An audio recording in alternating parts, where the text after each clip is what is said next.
Hi.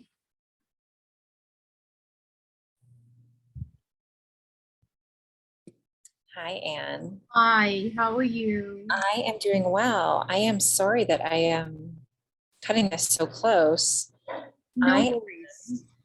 I'm at the convention center in Baltimore, Oh, and the Wi-Fi has been terrible. oh no. So I'm trying to get one of my coworkers to see if they can hop on. Okay. In the meantime, do you want to see if you can share screen on your end? Yes, I did. I just did one of the videos that was not on the PowerPoint. I was just checking to see if I was able to share, and there it is. Great. And then I'll just pull up my PowerPoint and make sure that that shows up. I think it's this one. No. Start right there. So we can leave that up as a our intro screen if you like. Yes, that would be great. Thank you. All right, sure.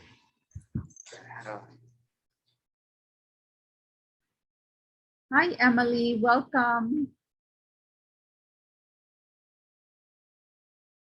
I'm sorry, Anne, what was that? I just saying hi to Emily. Let me show you how would I.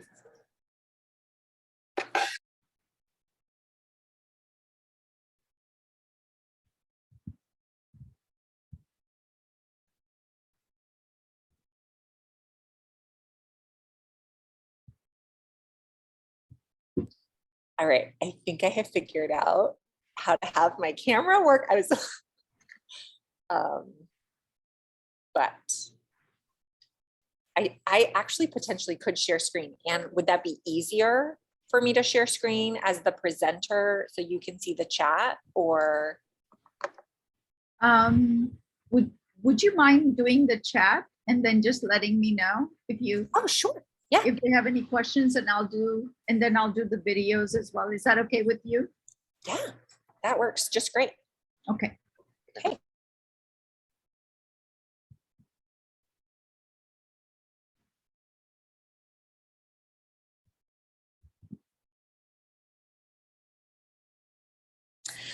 Hi, folks. Hi, Catrice. We're so excited to have you joining us. Hi, good to see everybody. Hello. I will turn my video on shortly so you can see my face. No worries. Hi, Catrice. Hi.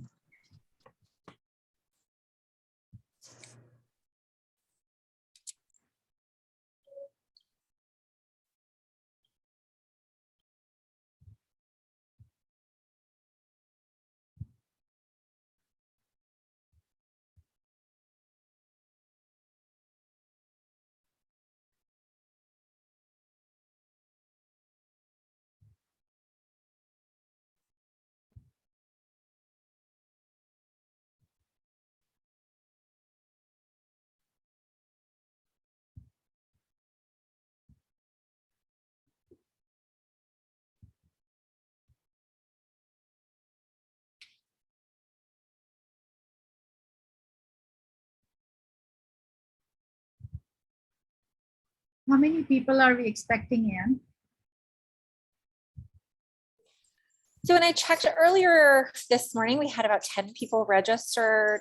There's sometimes, attrition that happens, but I think we're going to give people to like 12:02 to get on, and then we really will go ahead and get started because we like to make sure we're giving the full hour for. Yes, and it's definitely not enough, but yeah.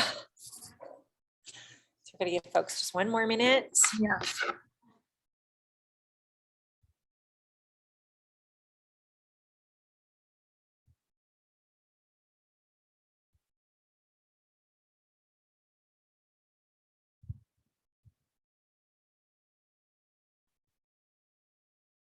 Hi, Angela.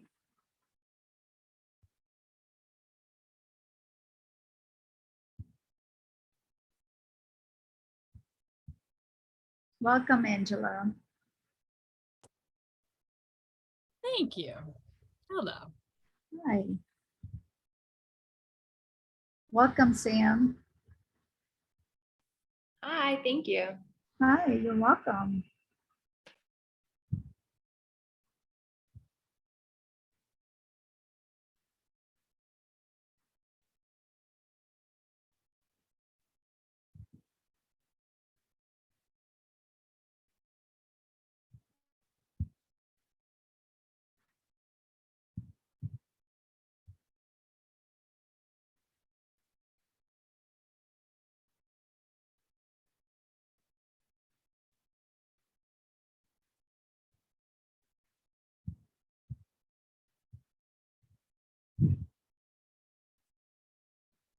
All right, we are going to go ahead and get started as time is valuable today. I am Ann Coy. I am the Healing City Baltimore coordinator, and Healing City Baltimore has partnered with Pro Bono Counseling to offer these lunch and learn sessions once a month, and they're of a variety of different topics. This is our first one for this summer. We generally offer them as kind of a summer series. So we are thrilled to have Ann Contee with us today. She is going to be presenting an introduction to nature-informed therapy. I am going to put a disclaimer in the chat for anyone that is attending for CE credits. Please know that you need to stay for the duration of the presentation. There is attendance at the beginning and the end. And we are just really excited to hear from Ann. So Ann, I'll turn it over to you. Right. Thank you so much, Anne. Thank you everyone for being here on your summer month and your lunch hour to spend it with me. I'm so excited. I was one of you participating in this workshop a couple of years ago when Heidi was presenting on nature-informed therapy, and I just completely fell in love with it. Actually, I became completely obsessed about it in a sense that I now volunteer for the training. I'm a graduate of this program. I advocate for it. If you see in my name, I represent, she, her. I'm a brown body. I am also do land acknowledgement because of the training, and this is the land of the Seminole tribe because I am in Florida. And so I'm just thrilled to be here. This will do no justice in doing this in an hour, but I will try. And since we have a small group, I would prefer asking questions. Anne is going to keep track of the other end. We'll keep track of the chat. So if you have any questions. And I wanted to give a huge shout out to Heidi, who I went to school with at Loyola. And she has been a pioneer in not only doing her research study on nature and how it impacts our mental health, but also on the spiritual aspect of nature, which as clinicians, we can't talk about it, but nature provides such a beautiful entry into that space. And she's done amazing work. I can't speak more of her, and you can look her up. She has a practice in Baltimore. So, we think of nature and we think of like, wow, is nature accessible to others? How is nature, what populations we work with? And it's such a universal thing. We have our monthly meeting with our team that we do case studies on, and that we have nature as an intervention. And I remember one of my colleagues saying she had this 12-year-old teen that she took out in nature, and she just took off through the rose bushes and out in the field to look at the horses. And so I think the restrictions that certain population feel in terms of staying into buildings and the invitational, that nature is so welcoming in so many ways, but there's a caveat, and we're going to talk about that. And we can all benefit from that relationship with nature. And I'm going to speak more in terms of how much we want to pay attention to assessment, and what the assessment part that we do in nature-informed therapy is so different than any other form of nature, any other form of assessment. So here's a consistent assessment is important. So I'll use my personal experience. I was never allergic to bees. So if somebody would have done an assessment with me 3 months ago, I would have said, yeah, I can be out in nature and I wouldn't have problems with bee, but recently I got bit by a bee and had a terrible allergic reaction. I was taken to the ER. I have to carry an EpiPen now. So it's really important when doing assessment, they're very current. And also nature in terms of accessibility for communities of color, which is my piece that I talk about cultural humility, not cultural competence and all the other buzzword, but more about cultural humility. So this is a case study. This is one of my clients that we did a workshop called Grief in the Wild. She is a 58-year-old Black woman who's very educated in a very high-level government job. And I'll speak more of her a little bit later also, but we did a nature mandala. So we go into nature and mandalas. I'm from India, so mandalas are these, things that we put together that create some mindfulness practice. In certain Buddhist cultures, they get rid of the mandalas you create, and they can be very beautiful to grasp the idea of non-attachment. She's a very left-brain person. As you see, some mandalas are done in circle. She didn't like being in nature at the grief therapy workshop that we found out later on. And she wanted to make a square. So she made, like her, she found the twigs. And then we asked them to come up with the centerpiece. So she found this one flower. And this is how rich nature provides us with content that we don't have to work hard in reading books and things like that. As we were watching her mandala and she's explaining to us the tree, the sun moved and provided the shadow of that tree. Do you see that line going through in the middle? So no matter how much she keeps her world in a box, it was such a metaphor that she creates these barriers and she creates herself. Maybe the centerpiece is her, God, nature, other things come in that box. No matter how tight her box is, things get in. And from that content, it was so rich for me to treat her. I live in Naples. I started seeing her in Maryland, where I used to live. She came to Naples and did a retreat with me, and it was just incredible. I love using case studies in how I could have never able to construct this with her. The other one that Heidi had an experience that she would meet this young man, and he was, he was very shut down, didn't want to talk about his grief and losing his father. He also was from an Asian culture. And so she brought him to the stream, and this stream is just a small stream where there are no birds, no turtles, nothing. And she puts the chair out, and as she's meeting with him, suddenly a duck lands on there. And, she was surprised, he was surprised, and she apologized. She said, oh, I'm sorry, did it startle you? He said, no, actually my father used to like hunt ducks, and ducks had a lot of meaning. And then there was rich content that the therapist could use to say, do you think this duck in somewhere bringing message about your father? And there was, this client went from being very shut down and restrained and restricted to very open about talking about grief. So I think nature, even like as therapists, it's an insulation, a buffer for us, because we have been like on screens and we have been, doing one sessions after another. And I think we had initially, if you were working in person, I don't know about you, but for me, I think it was even a little buffer, like greeting a client from a waiting room, letting them use the bathroom, giving them some water. We could take a sip of water, but like on,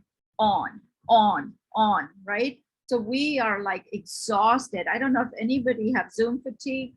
We are exhausted from all that, and also doing this session. But nature provides a buffer, not only for us to help with our self-care, but also for our clients. And content, very rich content.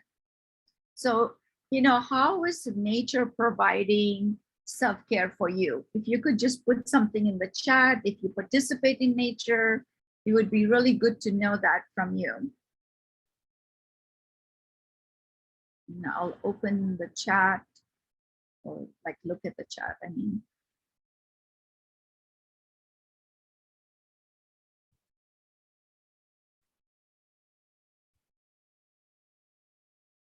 I love to go for walks. Yes. Mountains are my happy place. Yes, Sam, right. I go for walk, take photos of flowers regularly, especially after long day of session. Very nice. It's relaxing. I like to explore. It's beautiful. I often gather with friends in nature. Yes, yes, absolutely. And wouldn't it be great for us to do therapy in nature? No fees, co-caring for nature, being cared for by nature, taking care of plants.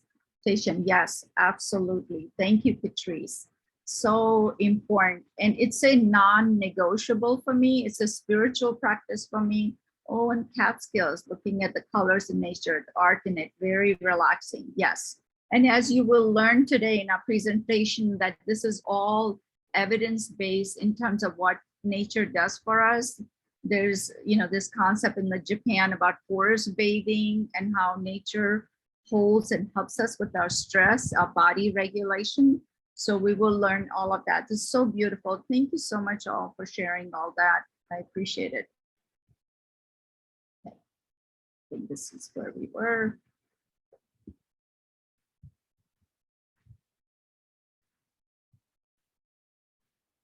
Okay, thank you.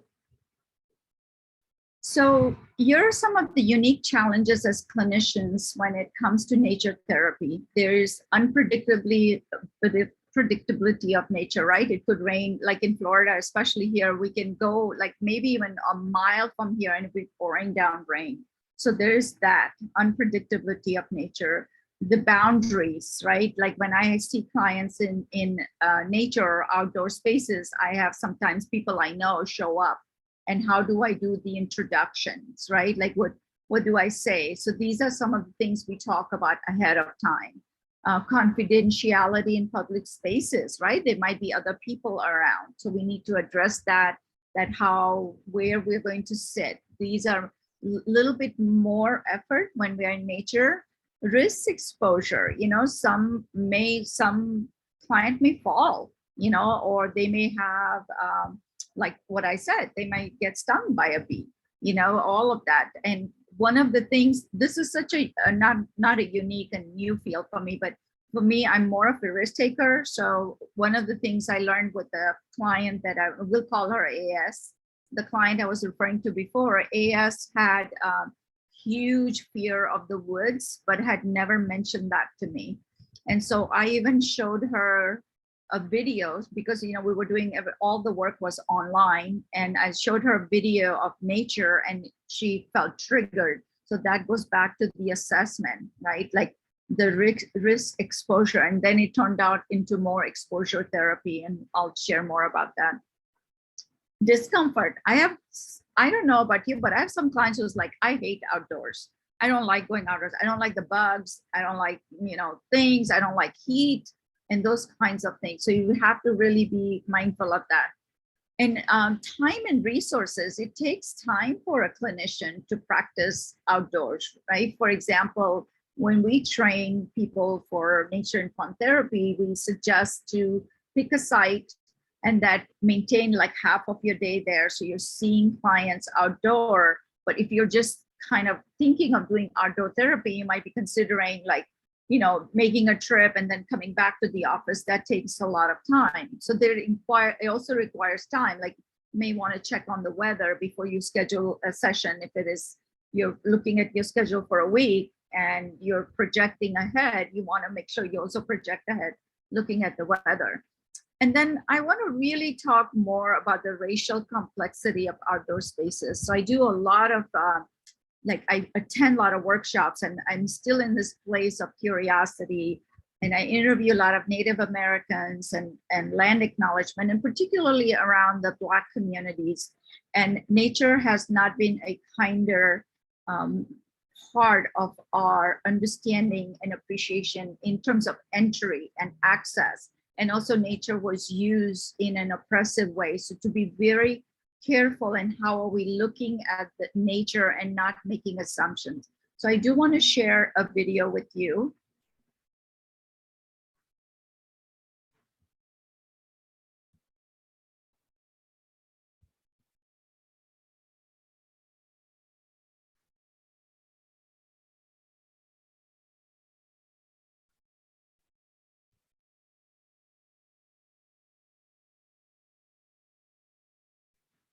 Sorry, let me just pull up my video.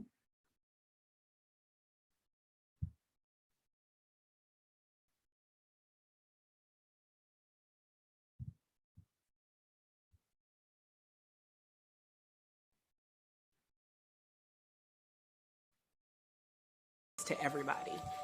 The trees don't care what color you are.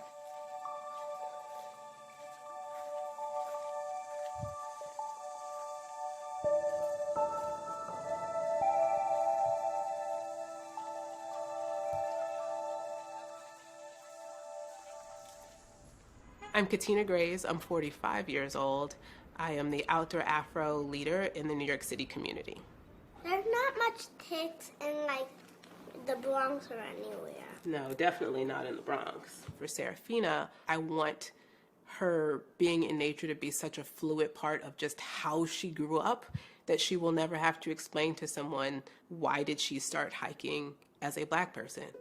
When we went hiking this time, it was a little longer than the other one. Yeah, it was really much longer. Yeah, and I walked like 5 whole miles. I think I've always known that the trails that I was hiking on wasn't diverse. I took it as, what can I do? I do believe if you see something that you want to be different, you actually have to be a part of providing that solution. I'd been an avid hiker before becoming an Outdoor Afro leader, but I'd followed Outdoor Afro on social media. In their Instagram account, they post amazing pictures of Black people enjoying the outdoors. It's sort of like to disrupt the visual representation of like, hikers are tall, thin, Nordic, blonde people. We want to remove barriers to entry for folks to experience the outdoors, and it feels like a calling. It feels like something that needs to happen. Hopefully let's go to that mess up the elevator. Let's hope not, right? You know, in New York, one of the things I get more often than not is transportation. I am also a New Yorker who doesn't have a car. A lot of folks here don't, and so that's a huge barrier to entry. I had to learn how to access the outdoors here. Did you see how high I went? Our new hikers with us say as to why they've never hiked before. I don't really like bugs. I don't like to sweat. Because of the history of keeping Black people from public spaces in the outdoors, we actually need to understand that some of those fears are not just about bugs. I think it's important that we're honest about the history of our country, in that there was a time when, you know, pools were segregated and parks were segregated. That experience is real, and some of that, like, I don't know if you call it like historical memory, right? That sort of runs through generations of people, can very much affect whether you feel safe outside. But through Outdoor Afro, what we're trying to do is actually really build a community so that folks understand that, like, we can talk about that sort of raw past and why it matters that we're outside now, and why it matters that we also reclaim these spaces that belong to all of us. We don't charge people for hikes. Financial implications of how folks get to and from trails is something that I think about all the time. From an environmental impact perspective, I actually think it's wonderful that I can get a whole group of people to a hike using public transit. We tend to do an opening circle so folks get an opportunity to introduce themselves. I'm Reggie. I live in the Bronx. My name is Diane. I am from Harlem. I have always people who are new to the group. Diane is new to us today, so welcome, Diane. And I have people who are usually returners on every hike. There is this perception that Black people don't do outdoor things, and I do a lot of outdoor things. It's just that oftentimes I'm out doing things and I'm the only one in the group who looks like me. What's nice is seeing people who started with me, you know, a couple years ago, and they had never been to an Outdoor Afro event. 3 years later, they're part of my returning crew, and they're welcoming new people. Every event is an opportunity to share Black history. Initially, George Washington was against Blacks being in the Revolutionary Army, but the British governor of Virginia actually put out an offer that said any slave that ran away to freedom to join the British Army, you would be given your freedom. So that actually led to George Washington really having to change his position. Being an Outdoor Afro leader has actually been an emotional experience for me in a couple of ways. I realized, like, wow, I found my people, like I found my tribe. This sense of belonging is deeply emotional for me. So last year I was a part of the Outdoor Afro team that climbed Kilimanjaro. That whole experience was emotional, and it was emotional before we left And then to be able to share that experience with my daughter is so deeply meaningful to me. And I think because what I learned, what I experienced with people, I get to pour that back into her. Serafino, what do you think of the waterfall? I like it really a lot. You do? Why? Because it's so loud and I love the way it's coming down to the rock. We are creating space for the next generation of Black people to really have this experience. The outdoors belongs to everybody. And I think that's true across folks who are differently abled, across folks who are different sizes, come from different socioeconomic backgrounds. Hikers look like me, they look like you, they look like lots of people.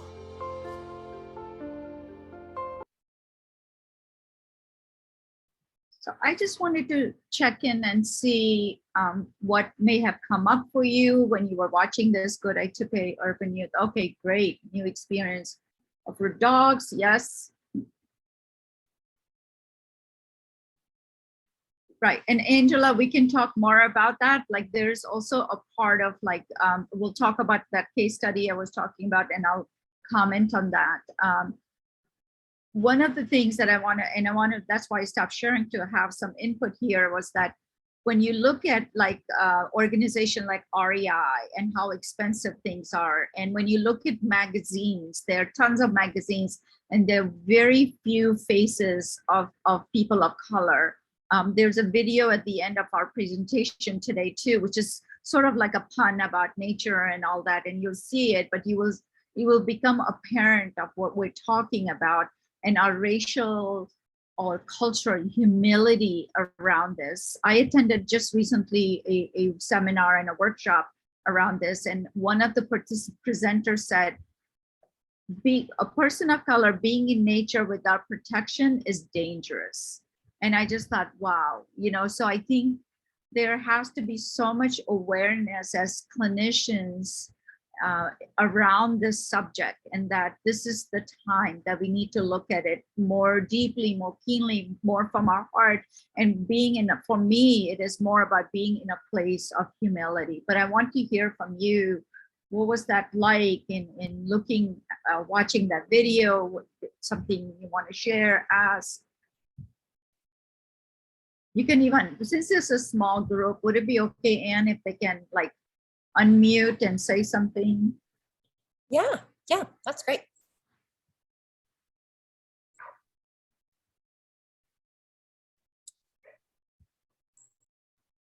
I'll go. So Okay. I work at Baltimore City Community College. And so we're an urban campus. Most of our students are, live in the city, don't have a lot of well, I shouldn't say they don't have a lot of access to nature. They don't access nature. And so a lot of times when I'm teaching about anxiety or, depression or whatever, I always infuse a little bit of nature and studies and how much that actually improves your mood and blah, blah, blah. But then I give them actual bus routes of where they can access trails in Baltimore City, because Baltimore City is just filled with opportunities for hiking. And they can take the light rail up to Lake Roland, and they can take this bus here. And so I'll give them those kind of resources of how they can access these trails, even if they don't have a car. And I think that that is some kind of tangible, and I also say, because these hiking trails are not like in the mountains or anything, you know what I mean? And so I say, well, if you take a walk around your neighborhood or a mall, hiking is a walk in the woods, and so I try to make it, a lot of times people feel like it's like this big thing, like hiking, like you have to have hiking boots and poles and like, all this stuff, and you don't. You can just, especially in Baltimore City, you can just walk on the dirt trail. You just don't want to wear your nicest tennis shoes, so that's kind of how I infuse it into things that I do. Yeah, absolutely. And making it accessible. And sometimes also, being a clinician, like I extend myself to like say, would you like for me to go with you? Because I think that comment that I heard was like so powerful for me to extend that also.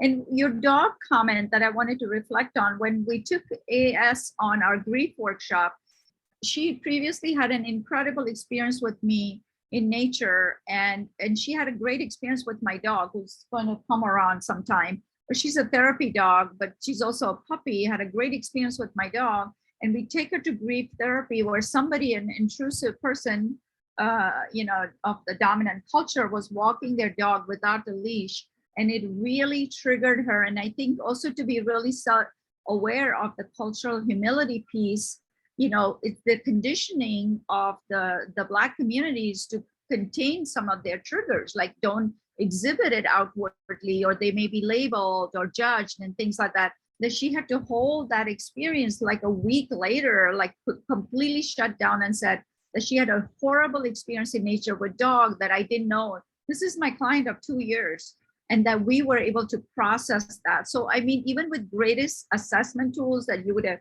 found out that they were afraid of dog, some of those experiences provide a rich, like, unpacking as well. What was that like climbing on the tree? Was it like you had to, wow, that must have been a very difficult experience. You can go two ways on that, or you could just say, well, you could advocate for yourself in that space. You were able to do that, right? Some of the adrenaline kicked in and you did that. Oh my gosh, so yeah. Well, somebody's saying that they like the video. Good. Yes, absolutely. Yes, right? Like you have to be a certain body. I was also part of a group, which you might all find very amusing, because I'm originally from India. I went 2 years to go on like a yoga training, and everybody on this yoga training was absolutely 100% of European descent. In this town in India, I was shocked. I was the only Indian speaking my language. People were not recognizing me. I'm like, I speak our language, this is me. But what was so interesting is they took us on these hikes because they were designed for that population. And it was horrible for me. I was the last person. I have a little bit of weight. I have hips. I was also the oldest person on this hike. And I had a traumatic experience, very traumatic experience, because there's an assumption that, everybody can do that. So you want to be very, very careful that it's acceptable and inclusive of everyone, that in a sense supports every body, every person, every color. So I love some of the things that are being shared. They have their hands raised. Oh, go ahead. So I love the part about the inclusivity. I don't know if anyone knows, but I'll throw out a resource. It's called the Michael Anthony Foundation. And Michael was married to his husband, and Anthony, and Anthony's husband, Michael, died. Michael was a strategic planner for Coca-Cola, and Anthony was an avid traveler. And when Michael died, his husband, Anthony, formed this foundation called the Michael Anthony Foundation. And it's specifically for helping lower class, more, not necessarily lower class, but marginalized African Americans with passports. They pay for the passports and they take them on traveling. They take them to these destinations. So I think I read an article recently where they had 2 children that they were scheduled to take in 2020 before the pandemic started. Their parents had given consent for them to go to Peru, and they were just able to take them on that trip this year from 2 years ago. So any marginalized individuals that need passport assistance, they will pay for the passports and help to get these younger generations involved in traveling. That is such a great input, Renee. I have to tell you, when I was growing up as a child, one of my aunts used to come from London and always tell me the best education you're ever going to get is traveling. And I thought it has always stuck with me. And what a gift to give, to look at a world from another lens, right? To provide that. Thank you so much for sharing that. And Catrice, did you want to say something? You had your hand raised. Yes, you were looking for reactions from the piece we saw. And I wanted to mention the copy that I put in the chat isn't mine, it's Renee's. It was just accidentally sent to me through private message. She meant to put it in the everyone. So that piece is actually Renee's. I wanted to say a few things that struck me about the video is that for me, as a person who's always been outdoors from childhood, And I don't see that as an accomplishment. I see it as normal. And it is normal. And I worked for 16 years as a mail carrier outside, and I played lots of sports. My parents did not come from a space, and my some family from the Caribbean, family from the who grew up on a farm, which would be my mother. We were not taught to see ourselves as so disempowered. So I don't connect with that tone. Mm. Um, I can say that. And I don't refer to my brothers and sisters who may live in urban, or I would say inner city environments, as urban youth. For me, that bristles me a little bit because it's not an identity, it's a location. Yes. But I know everyone means well. But what I can say is, I think the best thing about nature in this way is empowerment. If people aren't feeling like they are being given charity or treated as if they're beneath others because they have not had a particular experience, but treated as if this belongs to you, and wherever you are, it belongs to you, and in your skin, in your body. It's the same message that a person would try to impart to people who are disabled or whoever has different things happening. Those are my thoughts, how I Yes. approach it. And so some of the things resonated as, yes, it's wonderful to see people be more adventurous and challenge some of that messaging that's been out there. But to me, it's more about just being more present in ourselves, as opposed to giving that messaging more power, that we have to keep chasing it down to bust it down, because that's always external locus of control, and it just seems internal locus of control would be a little more effective. Yeah. And we so appreciate you, Patrice, for sharing all of that. That's why I'm always saying, coming from a place of humility, and teach us, please teach us, teach me, because I want to learn. I want to be better at this and not making assumptions, and empowering. Actually wrote an article that was published in Counseling Today where I addressed indigenous practices and transgenerational trauma. Like, these practices, they had them. The interventions that came later in the world of psychology were created from a very different view and race perspective. People already had practices like dancing and drumming and being in nature. They had it. It's very native to them. And then we can twist it and make it and say, oh, here's an intervention that's extremely native to culture. So I wrote on it and they actually published it. So I was grateful because, and it encouraged me to write, Patrice. I'll tell you, because I was, certain points were taken off my schooling, my tapes that we had to present to watch for one of my sessions where I crossed my leg, which is a very empowering thing for me to do for my culture. And they said I was being unprofessional. And in the world of somatic world, that's a very empowering thing. When you sit on your sit bones and you sit tall, you're like going post-pubescent and you can advocate for yourself. But that was not considered. So we need a lot of cultural humility. We need these discussions. And I think, Andrea, you have your hand raised. Thank you again for your share. Yes, I did have my hand raised, but then after Catrice spoke, I felt like I would be repetitive on some things. And I'm sorry, I don't know why, but I can't get my camera to turn on. Oh, it happens. Okay.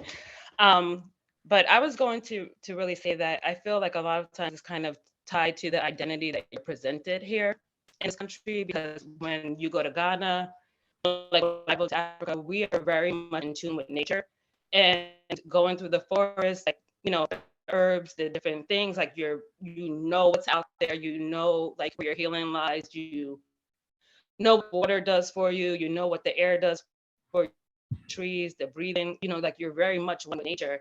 And I think here, like, the message is so much, perceived that they don't do that. And then we internalize that as like, we don't do that, but we very much do. It's just that some people just don't know this is what we do. And I feel like the more that you're exposed to that, the more that you that it's actually very natural for you. And again, Yes. I grew up in the Catskills in the mountains, so I love nature, I love outdoors, and it was just a natural benefit, that wasn't dependent upon race or comfortability or things like that.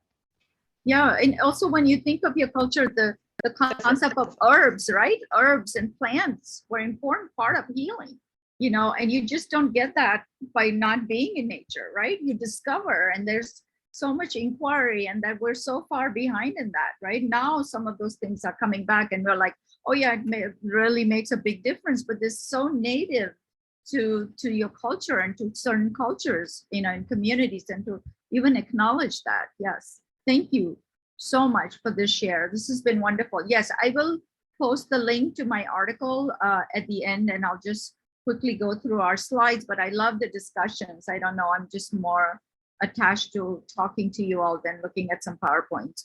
But anyways, let's do this in terms of like a disconnect from nature at a much greater level has caused in some way a whole level of estrangement from things, because we are so removed from it. We're in technology, and you will see in a few minutes how this has affected us. So, if you look at this, and let me change my view here so I can also read it here.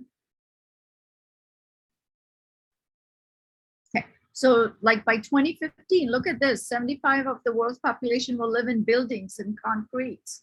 93% of us will spend, if we live until then, indoors. That's the way the system is designed to do this to us. And we'll be spending a minimum of 10 hours a day on screens. Yuck.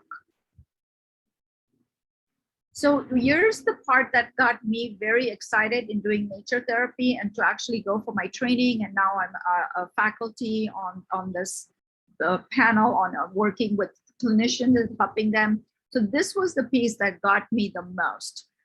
The domestication of human beings in terms of taking away our wild part of us and shutting it down and saying, well, we have to behave in a certain way in order to survive society. And that has done a huge psychological impact on us. And our ability to tolerate distress, for example, turning on the air conditioning, when it's too hot, or turning on the heat when it's too cold, or not really going through the rain, when it's raining, is that it's psychologically provided an impact and a huge need in the world of mental health, because then we translated that from a psychological perspective saying, oh, I am feeling sad, so I need to go and do something and take a pill and really get rid of this feeling rather than going through it, right? Like nature teaches us, like here in Florida, nature is wild, like the hurricane, like, oh my gosh, I'm like, wow, look at you. So what do we do, right? We shelter ourselves, and this has played a huge role and reduce our psychological resilience. Resilience. We have just lost our resilience to be strong because we want a quick fix. We can't be uncomfortable. And this is really an important part of what nature from our ancestors taught them, that they knew how to move from one place to another, how to forage for food, how to provide shelter, how to be part of that distress that was coming. And this was the item that I got turned on to nature therapy and introducing that to my clients. So most of the evidence in our clinical world points is evidence-based from a psychoevolutionary process that nature needs to be part of our treatment, our intervention, from an attention restoration therapy. And I will use this example mildly. I have a garden in front of me, which I feel very privileged to have. And we call one of the intervention we use is called sit spot. So you just sit in nature and you watch. And it was such a beautiful theater going on in front of me, and it requires such a massive amount of mindfulness. There were these two rabbits, and they were chasing this blue jays, and the blue jays were like picking on them. And then one of the rabbit goes to the cactus and it's like, getting the chin rub on it. And they were chasing each other. And it's like hours had gone by and I was totally engrossed in that. So nature provides that, the attention.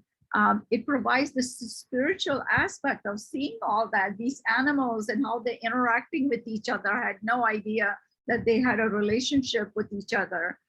And our attachment, right? Where do we go for that secure attachment? Nature is consistently there. It's not like, well, I'm going to pack up, these trees are going to pack up and they're going to leave. No matter what, they're there. It's available for us. It's a consistent, whereas we can't find that consistent attachment in our relationship because, people may be feeling, even in a romantic context, right? My partner may be not feeling well today, may not be able to give me attention or the proper emotional support, but the nature can always be there. And so much of the spiritual aspect I feel in nature is so powerful.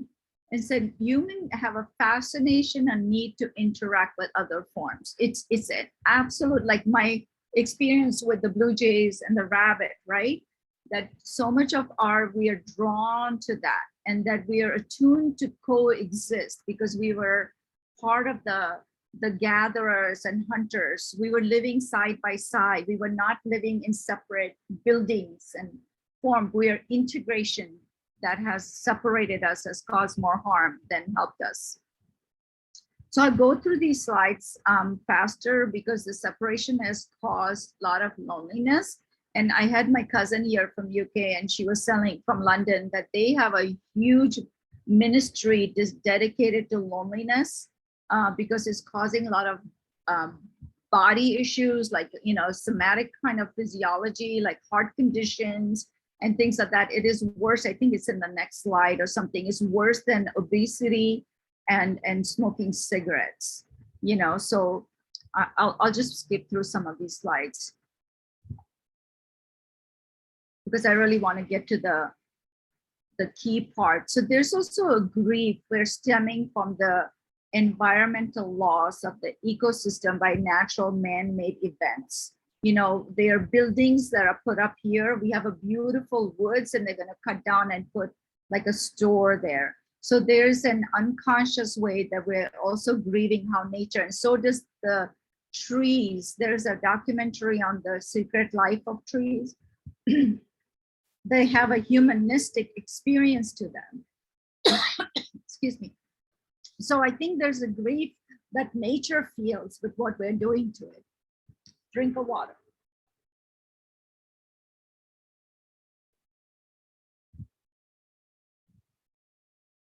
Okay, poll question number 2.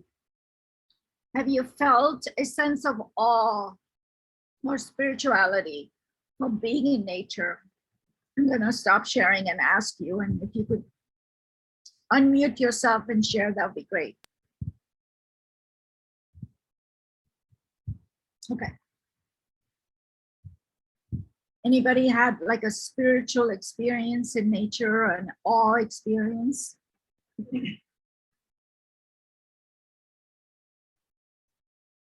Were you going to share something, Angela? I don't want to always be talking, so I'm just Oh, seeing no, if anyone else chimes in. No, please. Yeah, I think anytime I'm out in nature, you're finding something new and different and interesting, even if you've been on that trail a million times. Yes. And it just gives you this sense of things are always changing and adapting and growing, and that's how sometimes I connect with that. And then when we usually go on a big family vacation in the summertime, it always includes some kind of otherworldly place. I've been watching the Yellowstone. They've had all those weather events in the last couple of days. Yes. And like Yellowstone, I thought I was on Mars, and it really gives you a bigger appreciation for the world and the people and the things and the nature, because it's so different than my day-to-day experiences living in the city. And so I always have this sense of wonder, and I'm not a spiritual person at all. And so it's just a sense of, wow, we have this one place, we need to enjoy it and enjoy each other and take care of it and take care of each other. Yes, I totally agree. And also there's something greater, bigger than us is wants to interact with us through nature, right? Like the realness, rather than taking that spiritual religious experience to one day a week and I'm not in a way kind of, bashing any of that, but I'm saying that consistent being filled in, that feeling. I experience in nature this sense of silence sometimes, like I'm again very privileged, like to be near a beach and walking early morning before the sun comes up. And then there's a gap when I walk away from the water to my car. There's this silence that I cannot explain. It is so powerful. Like it changes me, in so many ways. It's my spiritual practice. Yeah.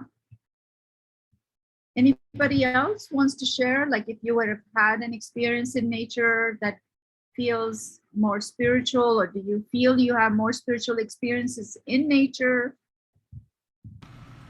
I would say I feel very connected to nature. It's just for so many reasons. Spiritually, I spent most of my time there. Even as a child, we had trees in the yard, so I spent my time under trees, and they just developed to be my safe place. At the base of trees, they literally became elders, sort of parents for me. Yes. And as an adult, I worked outside a lot, so nature just felt normal and very part of me, if that makes any sense. Yes. And I felt safe there. Now, I know last year we had the tornadoes sort of touch down a bit, and without going into a long story, some of the trees nearby fell in our direction, hit my window. 10 more feet planted closer, it would have come straight through, but it was just branches everywhere. And I was very sad about it because I look out there every day. I live near a very wooded area, and this is literally a depiction of what I'm looking at every day. This is my real. I took a picture and made it my background. I see. So Okay. it's another room in my home, and I grow herbs and plants and all kinds of things, and I'm just surrounded by it. Yes. So when it came down, it felt like I lost family. I Mm. literally grieved it for quite a long time. So for me, that's kind of what it feels like to contribute to the conversation. Yeah. What a rich experience, like that attachment when you think of that you actually feel like you lost a family. Wow. Mm. Very special. Thank you so much for sharing that. Anybody else that I'm not seeing their hands? Oh, Anne Marie. Yeah, I'd like to share a little bit. I have pretty severe seasonal affective disorder, and I live in Maryland. And so we do have like pretty intense seasons. And a few years ago, I'm a person, I go on walks like throughout the year. Well, for the most part, until it gets really, really cold, but I try to get outside as much as possible. And a few years ago, the first time that I saw a flower popping up in like early March, I started crying, and it was like a really big moment for me. And so since then, I actually seek out that opportunity to try to go out and find my first flower of the season and just be by myself and cry or feel, and just know that like things are going to be better. So Yeah. that's the closest that I have to like a spiritual experience. Yeah. That no matter how bleak or hopeless things may look during the dormant season, that life is happening on the other end of it. There's hope. Beautiful. Thank you so much for sharing that. Renee, did I see your hand up? Was it from before or? Okay. All right, I know we have only a few minutes left, and I wanted to make sure that we end on time. So this is a video of like a couple of curse words. Don't worry about it, but enjoy.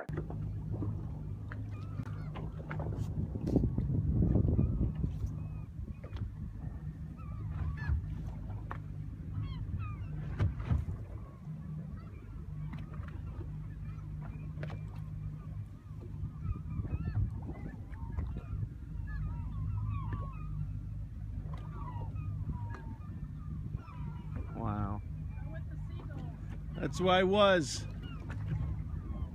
But they keep coming up over here behind the seagulls.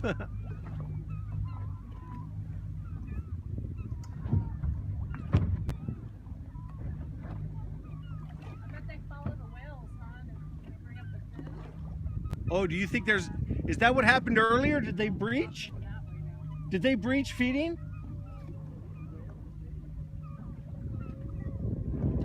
I hear them. Holy shit! Oh my God, they're running! Oh my God, this is...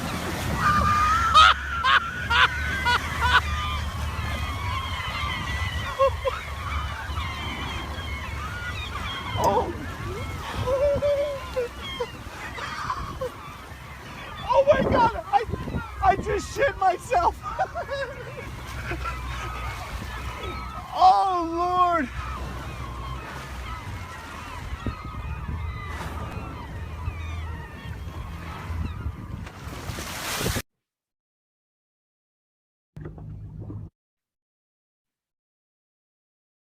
That was funny because he was like, holy shit, and oh my God, all in one connection. And so I have family, he was like buffering it.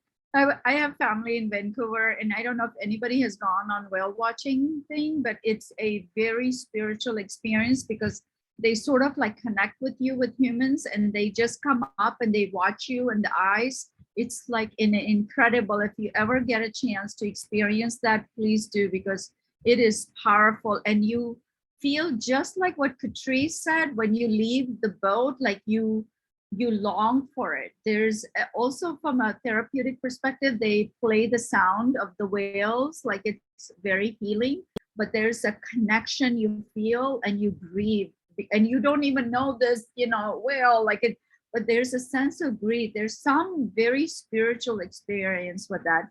And also, I don't know if you've had an opportunity to watch My Octopus Teacher. That's a really good, get a tissue box next to you. This warning on that one, but it's so incredible. It talks about our connection.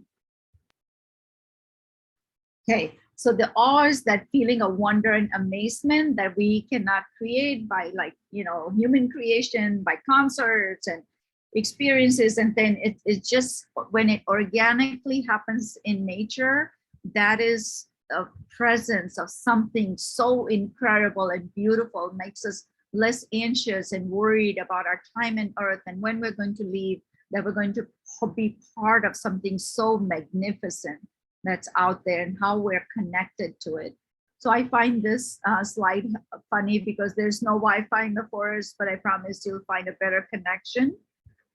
And so a lot of times, like Patrice was saying, like about trees, right? That's part of our family. A lot of people feel lonely, but in nature, we don't feel lonely because we're connected to these trees. I talk to like Jane, I can't remember her last name. She's the one with the gorilla. I think you all can help me with the name. But they just interviewed her, and I think she's in her 90s now. And she said she sees a butterfly and says, hello, butterfly, hello, bird. So I'm always talking. People might think that I need therapy when I do that, but I really don't care. So, feeling lonely is such an important part of how can we increase our connection with being in nature.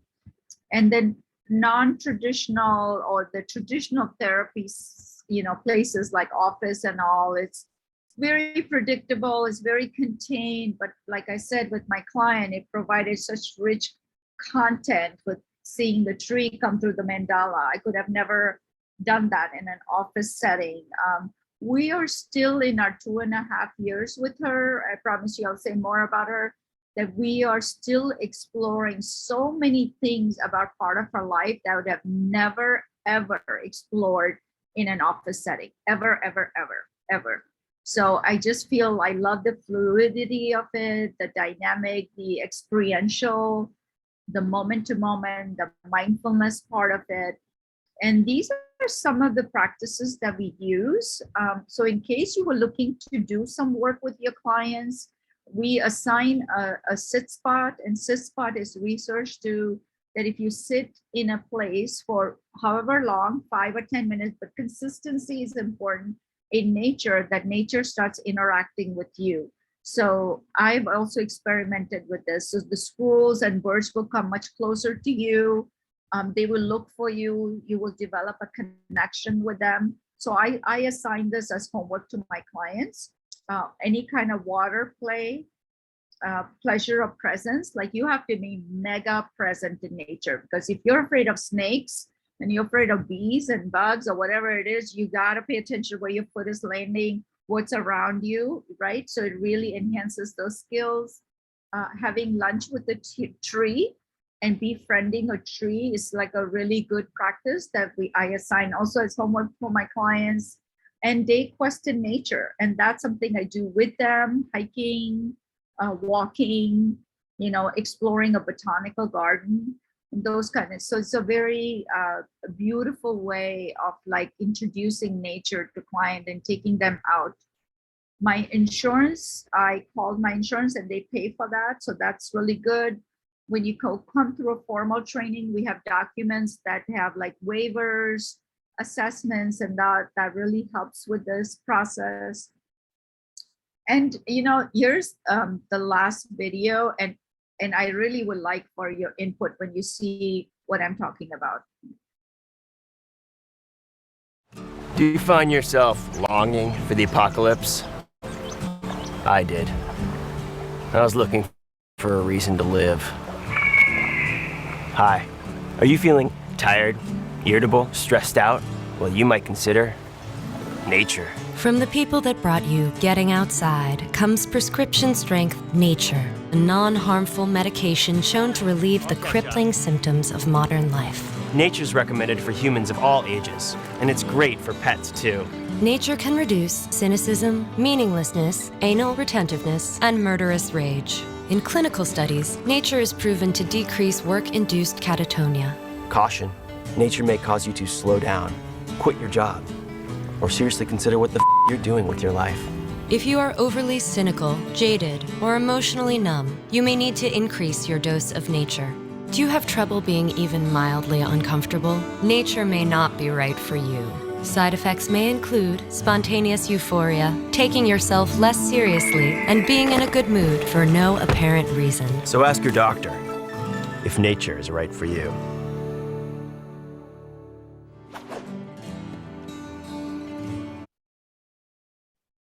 So not very culturally inclusive, as we know, but funny and truly it is meaningful. Yeah, Jane Goodall. Yes, that's it. Thank you for that name. Yes. So I have my contact information is here at the bottom. Is anncontee@icloud.com. I don't want to keep you any longer than expected because I know you have to return back. I appreciate you spending your time with me. I will send the article to Anne from Healing City, Baltimore, and she will send it to you. And so you get a chance to read that article. It shows a picture of me sitting and doing a online session with a client. And I hope that you found this helpful. Go to our website, natureinformedtherapy.com. We have trainings coming up. We have events coming up. We have things for clinicians to avoid burnout. They are based in Baltimore, but they do events different. My last thing I'll say, my husband and I have committed until we live in this earth, we will make contribution to nature-informed therapy to provide funding for people who are unable to afford. So this is our commitment we have made. So they have lots of scholarship opportunity for yourself or others you may know of. One quick last thing, Anne Coy from Healing City had asked me to thank the Pro Bono Counseling Partners for this presentation, and also to let everybody know that you should be receiving an email from Pro Bono Counseling for the CE credits. That specific email won't be coming from Healing City, but we will definitely send the PowerPoint and everything else. So thank you. And should I send Anne the link for my article in Psychology Today? Yeah, you can go ahead. Yeah. Okay, great. Thank you, everyone. Have a good rest of your day. Thank you for your participation. I appreciate it.